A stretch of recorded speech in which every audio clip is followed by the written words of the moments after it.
Thursday, December 14th. Got it. Thank you.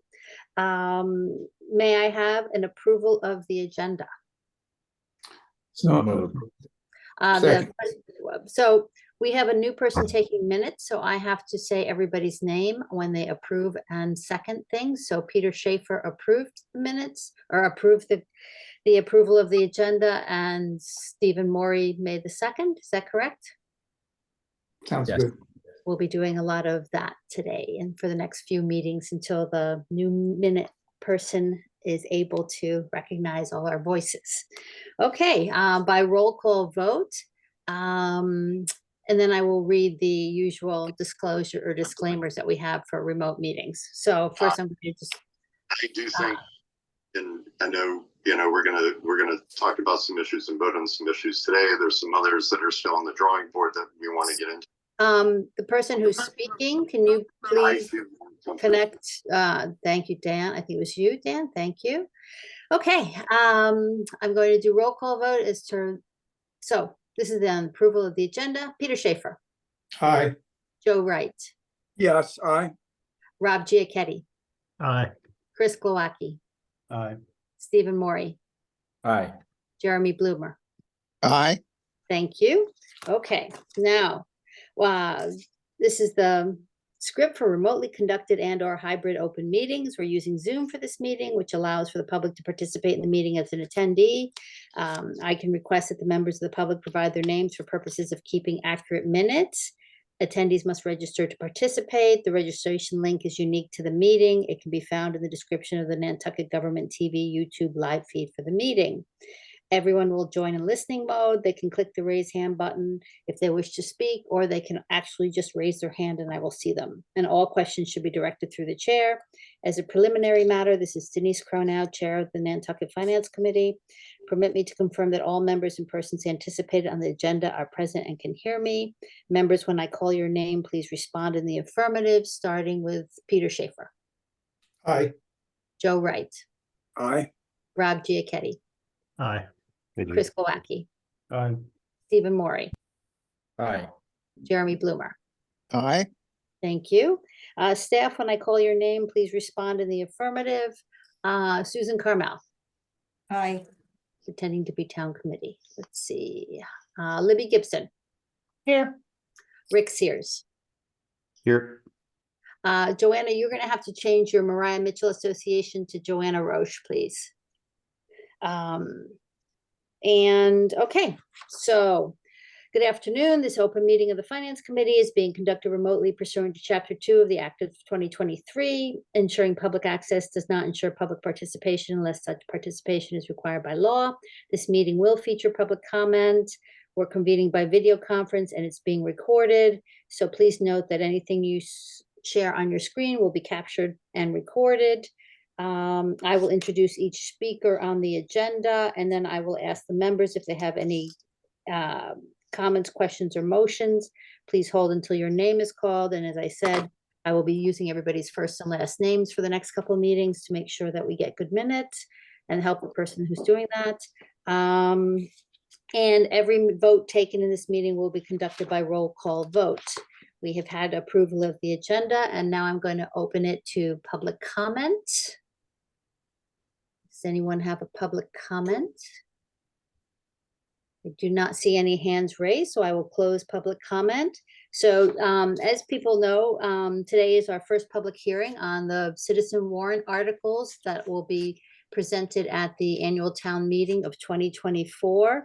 I will just remind us of our protocol for doing this because it's been a little while since we've done it. So each person will be reminded that all questions have to go through the chair. I will open the public comment for any topic not related to the articles under discussion. Once completed, I will close the public comment as I just did. I will move on to the articles in, well, today, alphabetical order. I will ask the sponsor to explain why they are looking for a positive motion from the Finance Committee. I will then ask the members of the Finance Committee if they have any questions. And once the Finance Committee's questions are finished, I will ask if there are any members of the public who would like to speak to the article. And once the members of the public have finished speaking, I will ask the Finance Committee once more if they have further questions. And once that's completed, I will close the public comment for that article, and then we will discuss whether we are going to make a recommendation at this time. And after the recommendation is made, or the motion, I will ask if there's any further discussion about the motion, and if not, we will take a vote by roll call. With today being the first public hearing for these articles, my expectation is that I will just go through them letter by letter. If anyone's here and would like to speak to them, they will be able to. I will ask people to keep it to 5 minutes or less, please. And then I will ask the committee if they have any questions. Just for information, because numbers always tell a story, for the annual town meeting of 2024, there are 29 citizen warrant articles, of which 12, the Finance Committee makes the primary recommendation and motion. 9 of them are zoning, so the planning board will be making the recommendation, and then we will review the planning board's recommendation at a later date. 6 are real estate articles, and so those will be also, Libby, you'll tell us how that's going to work in the future.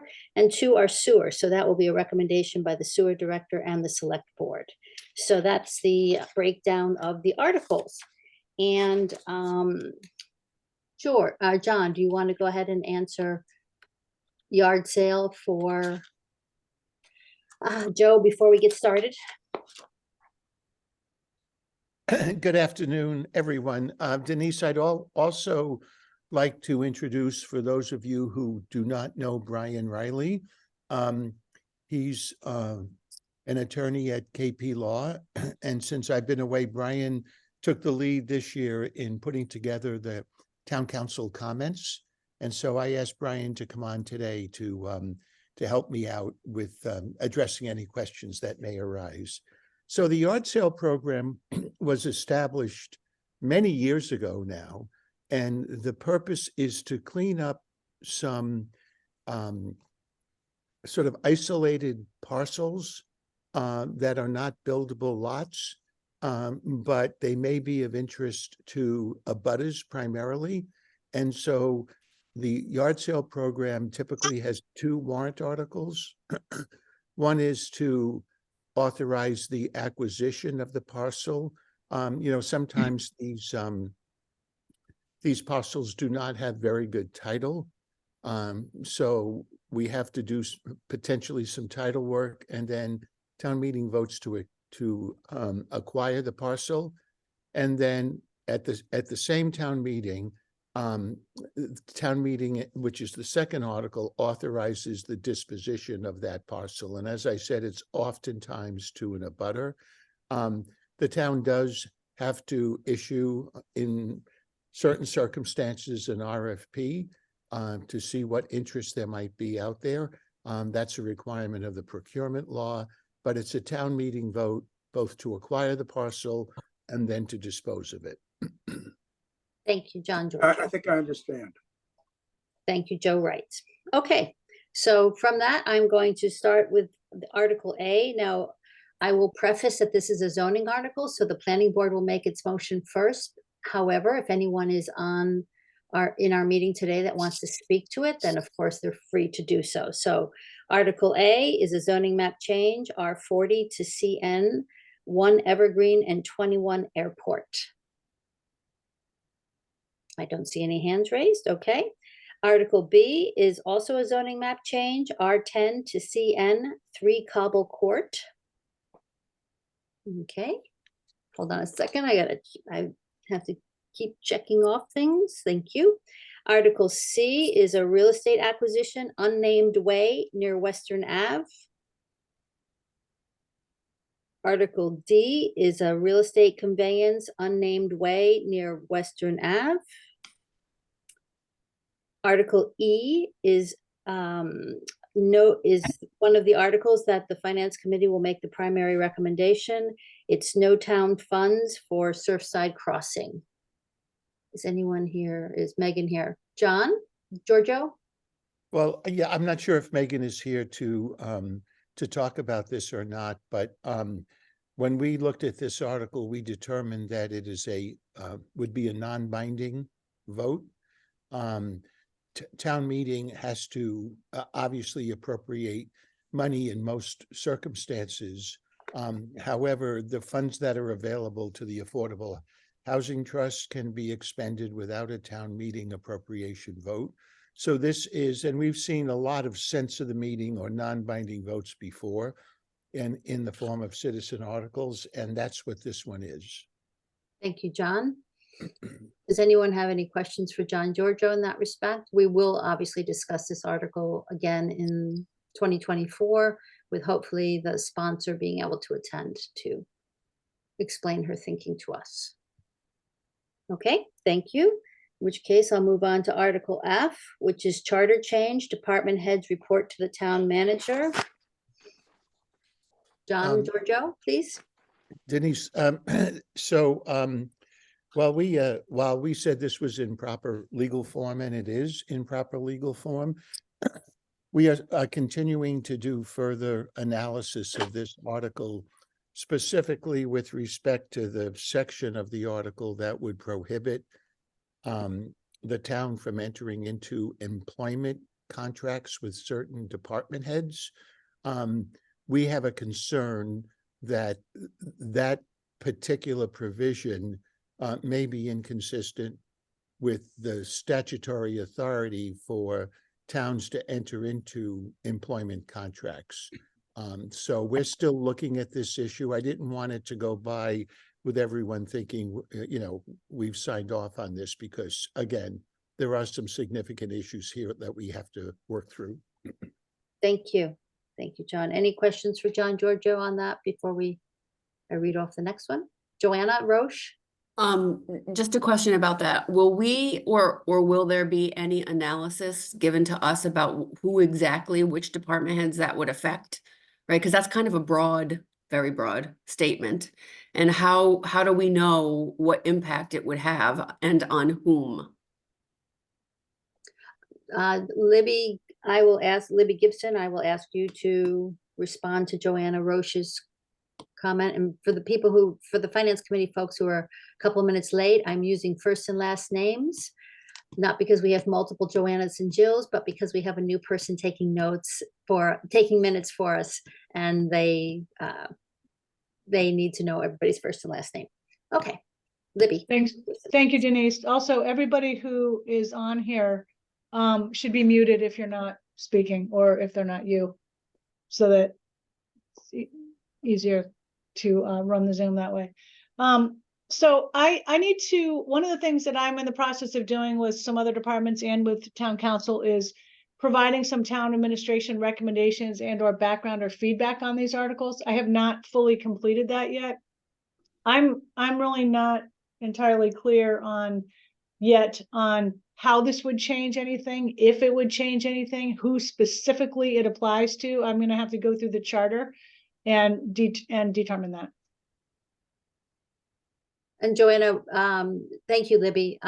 Joanna, to that point, I have chatted with Libby earlier and just said that what I will work together with Stephen to put together a schedule of articles that we'll review in the timeline that fits with town administration being able to give us feedback. So we have complete feedback when we actually are deliberating on the articles, so that we don't have to talk about them, postpone them, talk about them, postpone them. So Stephen and I will work on that. Stephen just learned that we'll be working on that, but that's okay. Surprise. So there you go. Okay. Thank you. Thank you.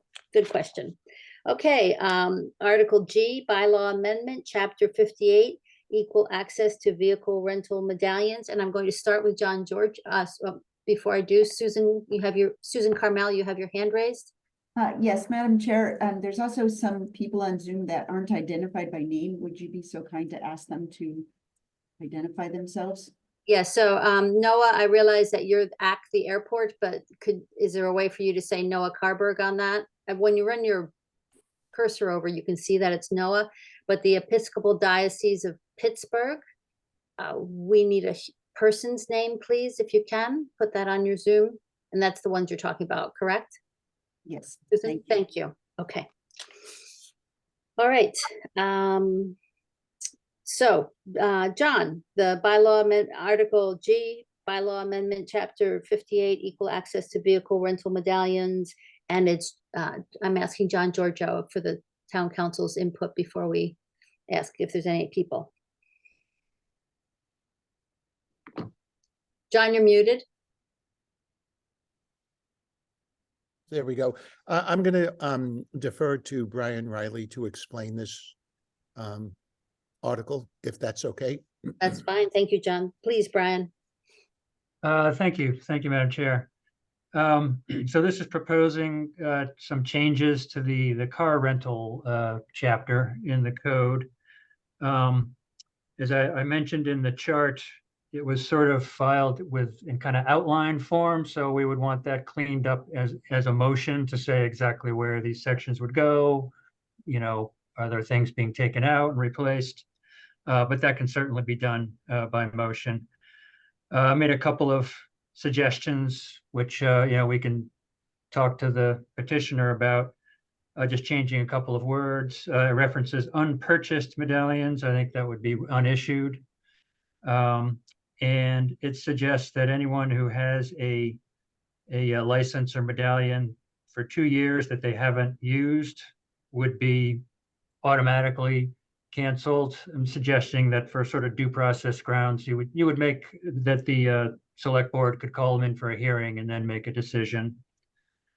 So this isn't a legal issue, but kind of the main thrust of this is that whereas the bylaw now has a cap of 700 licenses or medallions, and this would phase it in up to 1,000 over 3 years. Not a legal issue there, but it's it's kind of a practical issue. And then it also wanted to make these new licenses reserved for town residents. While certain things, if challenged, a court can have an issue with that sort of thing, but there are some similar licensing issues that are out there where a court has said, as long as there's a good kind of public purpose reason for doing that, they don't find a legal problem. So I don't think the Attorney General would have an issue with that particular part of it. So again, the only thing that really is not in proper form is just kind of plugging in the appropriate section numbers and whatnot. Thank you, Brian. Any questions for Brian Riley before we move on to the next one? Okay, thank you. Okay. Kathy Baird, can you please unmute and tell me that you were the Episcopal Diocese of Pittsburgh? So I know that's who's changed. That was me, sorry. I That's had to okay. change it for another reason yesterday and I forgot to change it back. Thank you, Kathy. Okay, good. Okay, Article H and Chutzpah, zoning bylaw amendment, middle income inclusionary housing. And thank you for being here. This is a zoning article, so the planning board will make the primary recommendation and you are welcome to say something about it before we move along. Sure. Thank you, Madam Chair. I wanted to just introduce this article. It's a middle income inclusionary zoning bylaw intended to increase the supply of housing that's attainable for middle income households. So a middle income household is defined as a household earning less than or equal to 240% of the area median income. And this inclusionary bylaw allows the town to produce affordable housing through private development that's already happening on the island. This would be part of the planning board special permit process, and it would require developers to create these middle income housing opportunities as part of their application if they're going to subdivide a parcel into 5 or more lots or construct 5 or more dwellings or develop commercial space greater than 5,000 square feet. So in the development of residential property, at least 20% of the new lots or new dwellings created will be the middle income housing units. So that's one of the 5. And in commercial space, it would be 1 unit of middle income housing per 5,000 square feet of space. So that's kind of the overview, and I'll see if you have any questions. Thank you, Anne. Peter Schaefer? You're muted, Peter. You're muted. Sorry. Ann, thanks. Just what would the 240% be in dollars today? Well, it depends on a household size, but for a 4-person household, it's about $325,000. Okay, that's what I wanted. Thank you. Thank you, Peter Schaefer. Joe Wright, did you have a question? That was my question. Okay, perfect. You and Peter think alike. That's lovely. John Giorgio, did you want, or Brian Riley, That's a did either one of compliment. you want to add to that?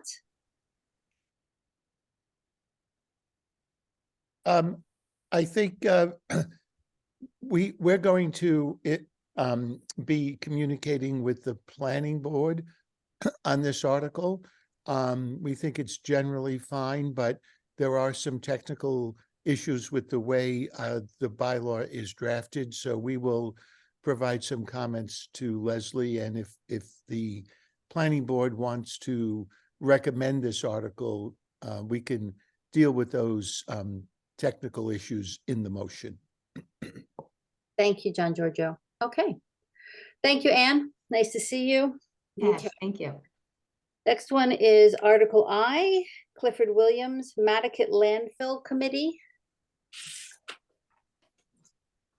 John Giorgio, I will steal your thunder and mention that this is a non-binding article, and then ask you if you have anything else you would like to say about it. I do not, thank you. Thank you, John. Okay, Article J, Clifford Williams, request for town assistance with evictions. I'm going to steal John Giorgio's thunder again and mention this is a non-binding article. And is there anything else, John, you would like to add? I'm going to defer to Brian on this. Okay, If thank it's you. okay, Madam Chair. Please, Brian Riley. Yes, thank you, Madam Chair. This one, it's petitioned, so it goes on the warrant, and there's nothing wrong with people voting on it. But the way I analyzed it, it would be non-binding. It's wanting the town to kind of have some kind of role between residential, property owner or landlord and a tenant. That's a private legal issue between those two parties. And to the extent it's looking for town funds to get involved in that kind of thing, I think there would be a legal problem with that, about spending public funds that would essentially benefit, a private party or a small group without necessarily having a public purpose behind it as well. So again, it can be voted on, but my opinion was that it would be non-binding on the town. Thank you, Brian. Okay. The next one is Article K, Leah Hill, adopt MGL, Massachusetts General Law, paid family and medical leave. Either John Giorgio or Brian Riley, do you want to add anything? I think it's, Madam Chair, I think it's, our comment is self-explanatory. With respect to union employees, there are certain benefits that are provided for in collective bargaining agreements. So this would formally adopt a state statute that would require providing paid medical leave, family and paid medical leave. So it's going to raise, if this were to be adopted, it's going to raise some issues.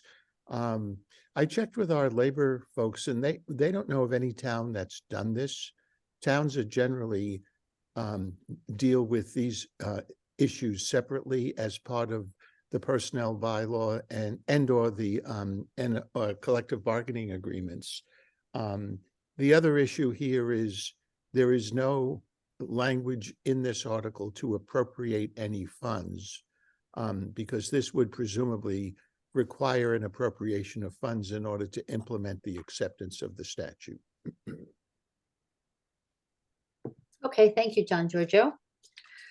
Okay.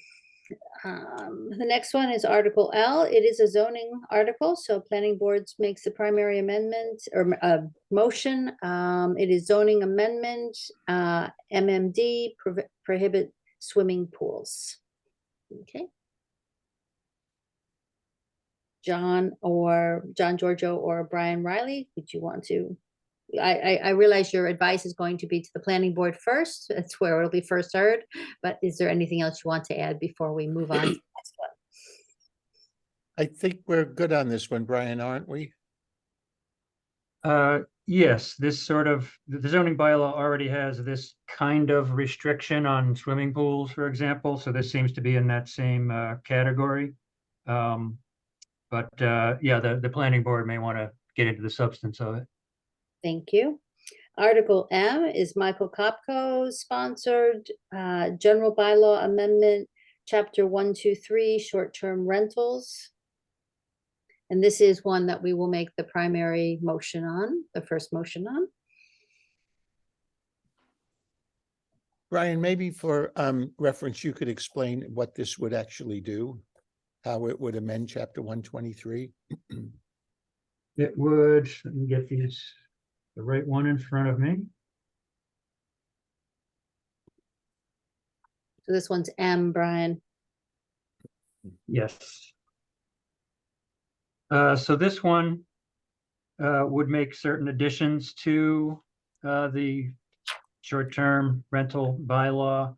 One would prohibit dwelling units owned by a corporation, and with certain exceptions, but that would be the basic one. And another section would be that an owner can only register two dwelling units.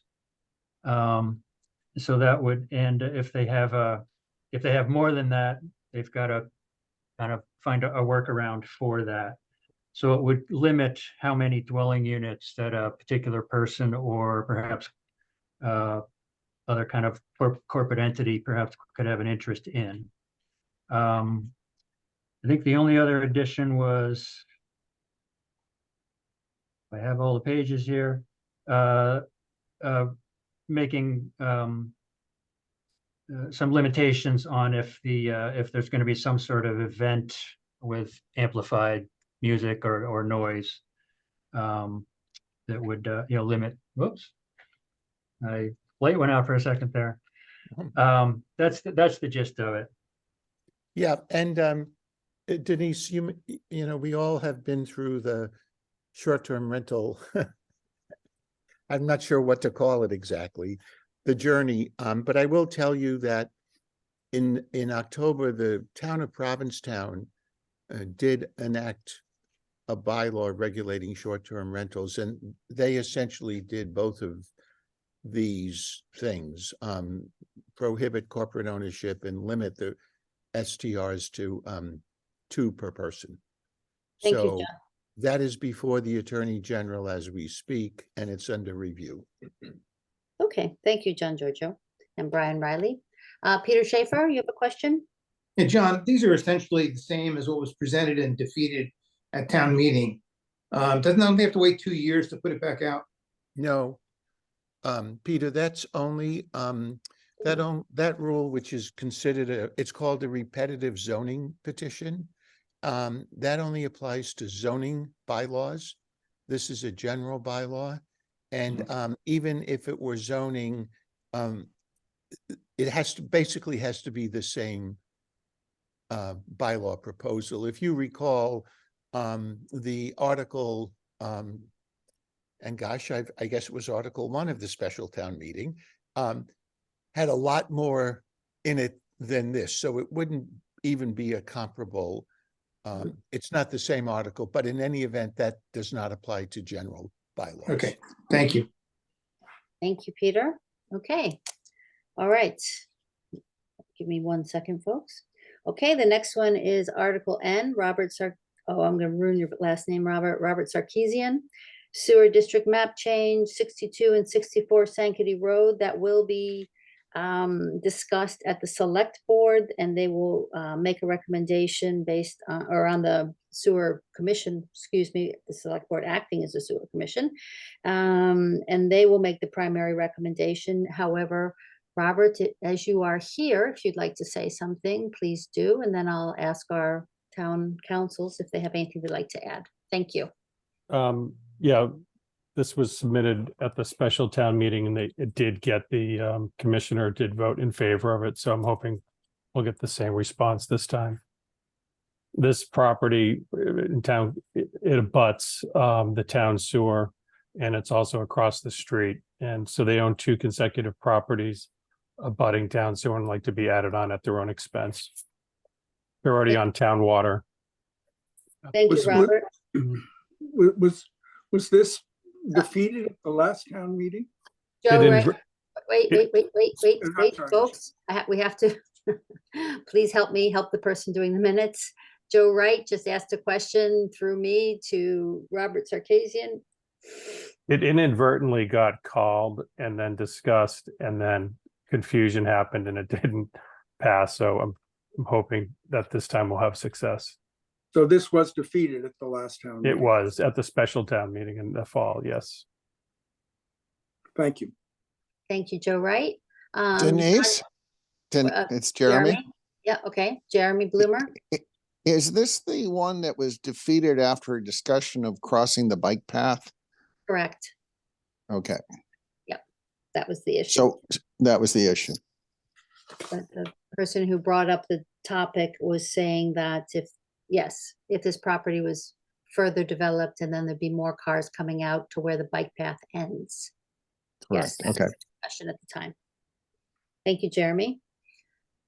John Giorgio or Brian Riley, do either one of you have anything you want to add? And anyway, it No. has to go to the sewer commissioners first, so I think we're all set on that one. thank you. Okay. The next one is Article O, John Phones. I'm probably saying his name wrong. Bylaw amendment, repeal chapter 141, stretch energy code. And John or Brian, I will let you talk about what it means to repeal something that's already been passed for the benefit of the committee. Brian? Certainly.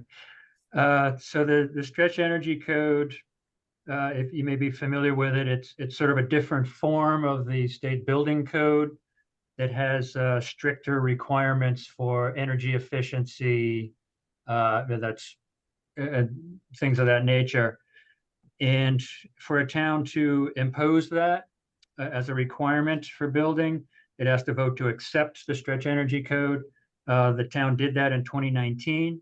So this is proposing to rescind that acceptance. And there are certain acceptances which you have to let be in place for 3 years before you can do that. I think that would apply to this one, but even if it does, it will have been about 5 years. And so that would, if it was rescinded, that would basically put the regular quote unquote state building code back in place. I did make a comment in this. I know the town has been designated a green community. I'm not an expert on all that involves being designated a green community. I know there are several steps, such as, committing to buy some electric vehicles for the town's fleet and that kind of thing. One of them is adopting the stretch energy code. So I don't know that it would necessarily affect the town's status of being a green community, but it would be something at least to consider. We could probably check with the state agency in charge of that to see what the ramifications might be. Thank you, Brian. Okay. The next one is, and Stephen Cohen is not here today, so he won't be here for either of these articles. He'll be at a future meeting. General bylaw amendment, chapter 123, short-term rentals. And it's, I would say, very similar to Mr. Kopko's article in that he's just added a few paragraphs as compared to completely rewriting it. But John and Brian, I will let you say something more eloquent than I just did. Yeah, I think what Attorney Cohen is doing here is essentially having a, I'll call it a simpler short-term rental bylaw. And it would prohibit corporate ownership. I mean, that's the essence of this bylaw proposal. I do believe that he has included, yes, he does include the grandfathering language that I believe was the Finance Committee's recommendation, which is that if there was a certificate of occupancy issued, I'm sorry, not issued, but if the building, I'm sorry, so it wouldn't apply to anyone who had a certificate of occupancy. But if you may recall at town meeting, there was a question about, well, what about those dwelling units that were constructed prior to the adoption of the state building code? And we did discuss that at town meeting, and Attorney Cohen has now added that language that was proposed at town meeting. So as long as if the building does not have a certificate of occupancy, but it was constructed prior to the adoption of the state building code, then it would also be a protected use. Thank you, John. Okay, and running for the Finance Committee's benefit, seeing as there are two articles in respect of two general bylaw amendments in respect of the short-term rental article, chapter 1, 2, 3, when we do discuss this and deliberate it and get ready to make our recommendation, we will have to talk about our approach for whether we want to send them both separately to the voters as is, or potentially ask the sponsors to work together and come up with a potentially blended one, or whatever makes sense. It's too soon to have that debate now, but I just wanted to recognize for the purpose of the committee that we, most likely have to try to do something that makes it easier for the voters to come to a conclusion at town meeting. Okay. All right. So Stephen's not here as well for zoning bylaw amendment, short-term rentals. And again, this is a zoning bylaw. So first to the planning board. On Article R, Irene Schreiber, zoning map change, LUG 2 to R20, 25 Rugged Road. John, I'm going to assume this is if you have anything to say about this, this will be, John Giorgio rather, that you will discuss it first at the planning board, and then we will hear the outcome of the planning board's recommendation. Correct. I'm getting good at this, John, and it's only taken me 10 articles to get there. Madam Chair, Yes, Joe Wright? is this the same Rugged Road issue that came up at the recent meeting? At the short term, I don't think so. The special town meeting. I do not believe this is the same exact one. Okay. We I did have couldn't a tell Rugged from- Road. We did have a Rugged Road article, zoning article at the special town meeting, but I do not believe it was 25. Okay. However, I can't you. remember off the top of my head. If anybody else can remember, Stephen, Maury? Related to the. Yeah, Denise, that was having to do with a taking for a bike path at the intersection of Rugged Road and Lover's Lane. Thank you. So it's not the same one, Joe. Great. Thank you. Thank you. Thank you, Stephen. Okay, Article S is Ann Cuspa again, zoning map change, R5 to CN 75B Old South Road. Ann, as you are still here, feel free to tell us about this. It's just pretty simple. It's just our lot where the office is has half of it in CN zone and the other half in R5. So we're just trying to make the whole lot CN zone so that we can put some more affordable housing on the lot. So that's what it's about. Thank you. Thank you. Stephen Maury? Yeah, through you to John Giorgio, wouldn't this qualify for the lower 50% threshold for passage because it increases housing density or housing opportunities? Thank you for that question, Stephen. I don't think we've actually analyzed that at this point. We routinely work with the Plus Department on the quantum of vote as we start preparing the motions. And I know that there have been some recent cases out of the Attorney General's office that has given a lot more clarity. We think to the majority vote issues for affordable housing, and we will be looking at this question, but I'm not prepared to answer that tonight. Thank you. Thank you, John. Okay.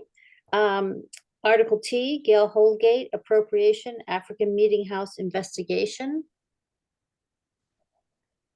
This is also non-binding, I believe, John, Giorgio? Yes. Okay. Anything else John or Brian would like to add before I move on to the next one? Brian, did you have anything else on this? Not really. I mean, this wants the town to hire some independent investigators to look into this incident. You know, if town meeting can appropriate money for anything it wants, but that does not actually compel town officials to follow through on it. It also made a reference to the sponsors kind of having an oversight role over this independent investigation, which, as I said earlier, that could pose an issue on, is it legal to spend public funds on something which would benefit a small group here. But it can be voted, but the result of that vote would be non-binding in our opinion. Thank you, Brian. Okay, the next one is Article U, Arthur Reed, Sewer District Map Change, 16 Rabbit Run Road. Again, it will go to the sewer commissioners for a recommendation prior to coming to us.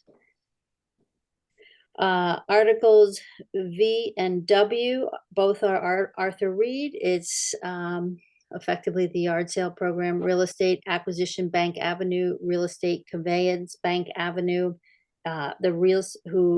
The person who looks after this for the town and real estate will make a recommendation at the finance committee, and then we will be the primary motion. Article X is, oh, I'm sorry, I kind of raced through those two. Were there any questions from John Giorgio or for John Giorgio or Brian Riley before I move on? No. Okay, thank you. I don't think so. Okay, thank you. Article X is Valerie Oliver, withdraw town from Good Neighbor Agreement. And I believe that's also non-binding, John? Yes. Okay.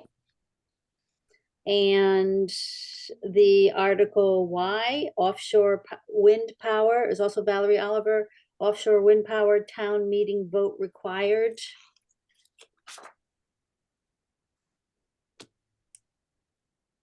John or Brian, any comments about those two articles? No, I think in both instances, we've identified them as non-binding. The town has already entered into that good neighbor agreement. And it is not something that town meeting can compel specific action by the select board to either to withdraw from that agreement or to modify it. So both of these are non-binding. Thank you, John. Article Z and Article AA, Kenneth Gullickson, real estate acquisition, Hamblin Road, real estate conveyance, Hamblin Road. Again, they will go to the real estate specialist before they come, and who will come with a recommendation to the finance committee as to our motion. The last Article BB, Beth I'm not even going to try. Zoning bylaw amendment greenhouse. Again, planning board first. And CC, David J. Buckley, zoning map change, LUG 2 to R40, 71 Hammock Pond Road, planning board first. Okay, so,